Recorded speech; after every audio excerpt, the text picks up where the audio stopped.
Assalamualaikum warahmatullahi wabarakatuh. Selamat siang, selamat datang kembali di podcast Pengadilan Negeri Raha. Kembali lagi bersama saya Rizky. Seperti biasa, di podcast Pengadilan Negeri Raha ini kita akan berbagi sedikit ilmu-ilmu atau pengetahuan-pengetahuan kepada para pencari keadilan yang menonton. Dan seperti biasa juga, saya nggak akan sendiri.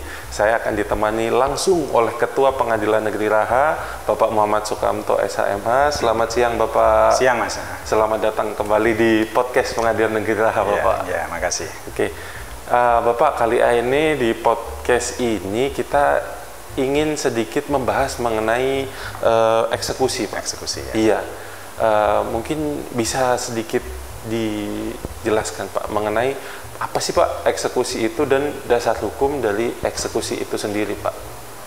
Ya, terima kasih Mas Rizky ya. Selamat berjumpa lagi untuk para pemirsa podcast Pengadilan Negeri Raha. Bahwa untuk saat ini kita membahas kaitannya dengan eksekusi. Jadi untuk eksekusi itu sendiri pengertiannya adalah bahwa pelaksanaan putusan yang telah berkekuatan hukum tetap oleh karena termohon eksekusi, dalam hal ini adalah pihak yang kalah, tidak mau melaksanakan putusan yang BHT secara sukarela. Kemudian selain itu bahwa putusan yang telah BHT atau berkekuatan hukum tetap tersebut sifatnya adalah kondemnatoir, ya, artinya adalah penghukuman.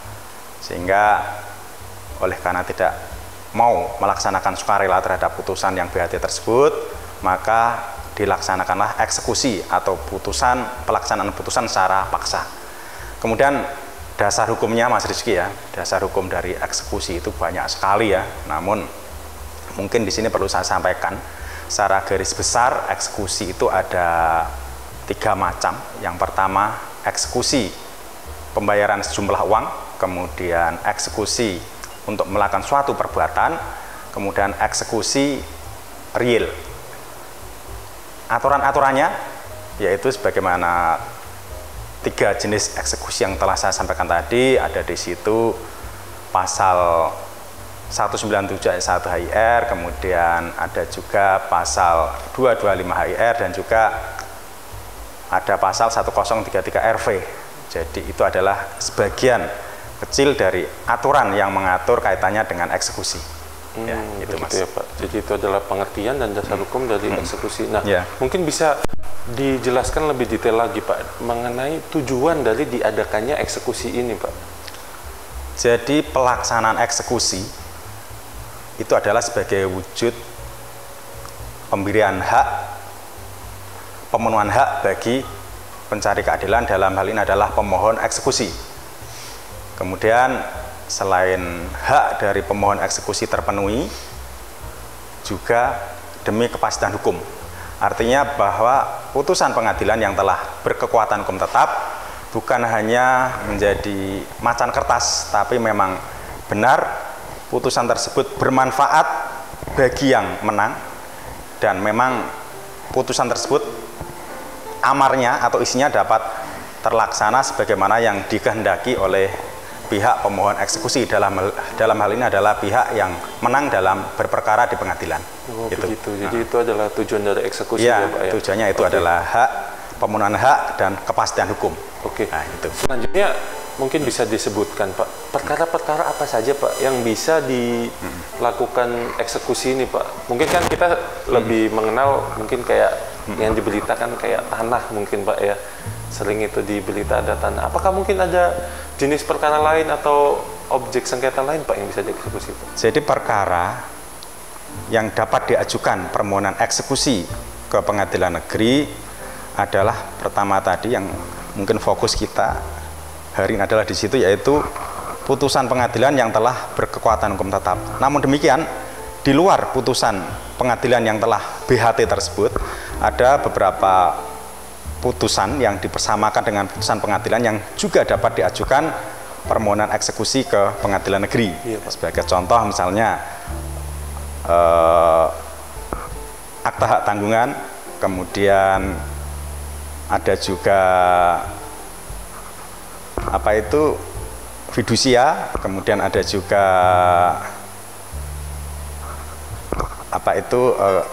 kaitannya dengan pengakuan hutang ya dari notaris, itu dipersamakan dengan putusan pengadilan. Itu juga bisa diajukan permohonan eksekusi ke pengadilan negeri. Namun demikian saat ini kita fokusnya adalah terhadap putusan pengadilan yang berkekuatan hukum tetap, yang mana di situ bisa jadi putusan itu adalah gugatan dari perkara gugatan sederhana, kemudian juga bisa juga dari gugatan perbuatan melawan hukum, dan bisa jadi gugatan dari wan prestasi atau ingkar janji. Itu adalah jenis-jenis putusan BHT yang bisa diajukan permohonan eksekusi ke pengadilan negeri.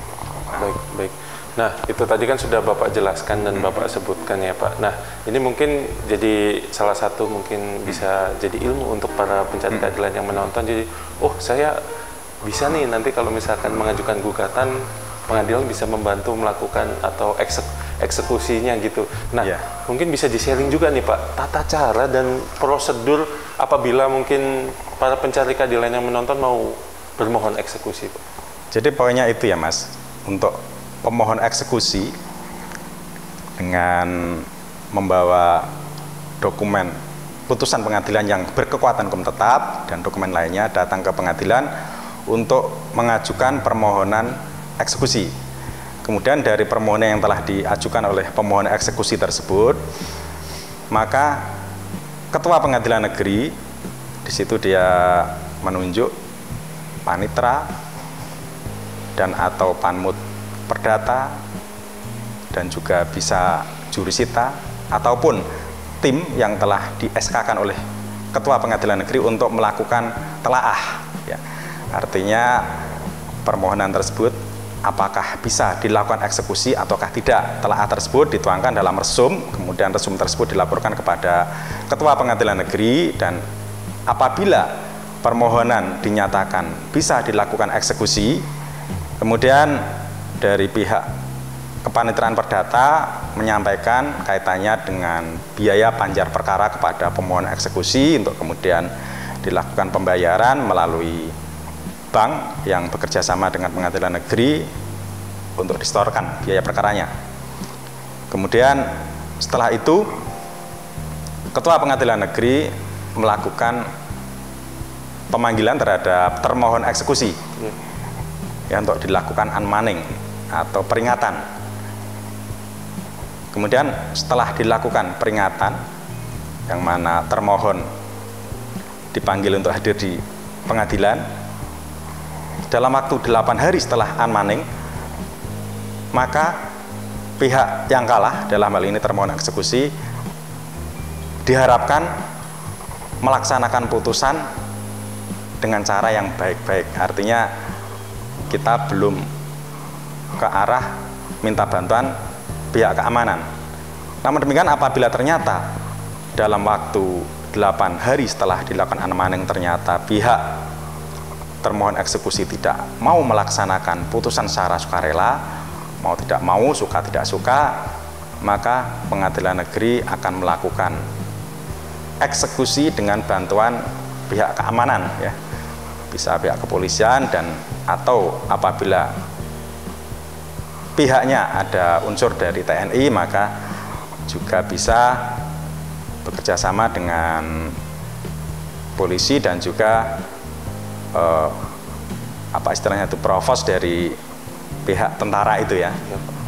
Jadi seperti itu kurang lebih gambarannya proses permohonan sampai pelaksanaan eksekusi adalah seperti yang saya utarakan tadi. Iya. Jadi tidak langsung dengan pihak yang berwajib, tapi melalui proses kekeluargaan dulu ya. Iya, betul Mas Rizky. Dan Musyawarah.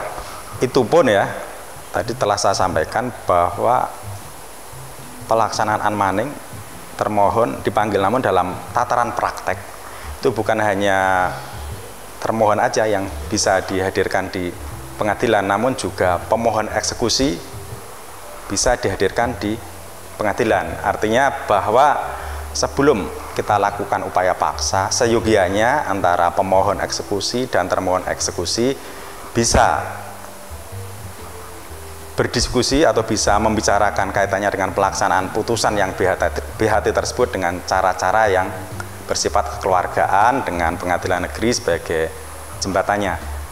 Jadi tetap kita usahakan pelaksanaan putusan yang BHT itu secara kekeluargaan ataupun damai. Ya. Dan bahkan unmanning itu pun sebenarnya dalam praktek ini bukan hanya sekali, bisa 2 ataupun bisa 3 kali, tergantung kebijakan ketua pengadilan negeri dalam menyelesaikan atau melaksanakan eksekusi dengan cara yang tentunya berperi kemanusiaan. Jadi eksekusi itu adalah seni, makanya ada yang mengatakan bahwa mahkota seorang ketua pengadilan adalah dapat terlaksananya eksekusi dengan baik. Ya, mungkin seperti itu. Ya, wah luar biasa sekali ilmu yang kita dapat dalam proses-proses eksekusi ini, Pak ya. Jadi mungkin bisa kita sampaikan bahwa eksekusi adalah salah satu bantuan dari pihak pengadilan untuk pelaksanaan hasil dari perkara atau hasil dari putusan itu ya, Pak ya. Iya.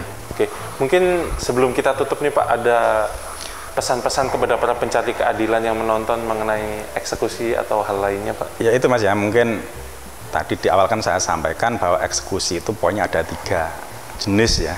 Pertama, eksekusi pembayaran sejumlah uang ya. Kemudian eksekusi untuk melakukan suatu perbuatan, kemudian eksekusi real. Mungkin yang ada di Pengadilan Negeri Raha saat ini yaitu eksekusi pembayaran sejumlah uang, di mana di situ wujud pelaksanaan eksekusinya adalah dengan melakukan sita eksekusi untuk kemudian barang yang disita tersebut dilakukan lelang, kemudian hasil dari lelang uangnya diserahkan kepada pihak yang menang untuk memenuhi hutang yang ditanggung oleh pihak yang kalah. Namun sisanya pun itu nanti akan dikembalikan kepada pihak yang kalah. Kemudian yang kedua kaitannya dengan eksekusi melakukan suatu perbuatan. Di sini saya ambil contoh, misalkan dalam putusan pengadilan itu diperintahkan kepada pihak yang kalah untuk membuat pagar misalnya. Jadi itu eksekusinya juga dianggap selesai ketika yang bersangkutan itu, pihak yang kalah itu telah memenuhi apa yang ada dalam amar. Namun demikian untuk eksekusi melakukan suatu perbuatan itu, misalkan tadi saya ambil contoh untuk melakukan pembuatan pagar, itu bisa juga diganti dengan pembayaran sejumlah uang. Makanya tadi saya sebutkan bahwa unmanning itu tidak, pertemuan itu tidak harus hanya sekali antara pihak pemohon dan termohon. Itu salah satu tujuan targetnya adalah bahwa putusan yang BHT itu bisa diselesaikan dengan cara yang baik dan tentunya juga dengan memperhatikan rasa perikemanusiaan. Kemudian yang terakhir ketiga, eksekusi real ya, ini yang kemarin baru kita laksanakan itu yaitu penyerahan tanah objek sengketa dalam keadaan kosong, di mana di situ ada bangunan rumah dan kios yang lainnya, itu juga kita lakukan eksekusi dengan pembongkaran rumah dan kios tersebut, tentunya dengan cara-cara yang tetap memperhatikan rasa perikemanusiaan. Jadi poinnya bahwa silahkan untuk masyarakat pencari keadilan, utamanya adalah pihak yang menang dalam berperkara, kalau memang putusan tersebut tidak dapat dilakukan dengan sukarela, ajukan saja permohonan eksekusi ke pengadilan negeri, dan tentunya di situ nanti akan kita proses, dan harapan kita bahwa hak dari pihak pemohon eksekusi dalam hal ini adalah pihak yang menang dapat terpenuhi dan juga tercapai adanya kepastian hukum. Ya, itu Mas Rizky. Oke, jadi itu pesan dari Pak Ketua bahwa silahkan kepada para pihak untuk mengajukan saja eksekusi kepada pengadilan, nanti kita bantu di sini. Oke, mungkin untuk podcast kali ini sampai di sini. Terima kasih banyak Bapak Ketua sudah hadir memberikan sedikit ilmunya kepada kita semua, dan terima kasih juga kepada para pencari keadilan yang setia menonton podcast Pengadilan Negeri Raha. Kami pamit undur diri, terima kasih banyak telah menonton. Wassalamualaikum warahmatullahi wabarakatuh.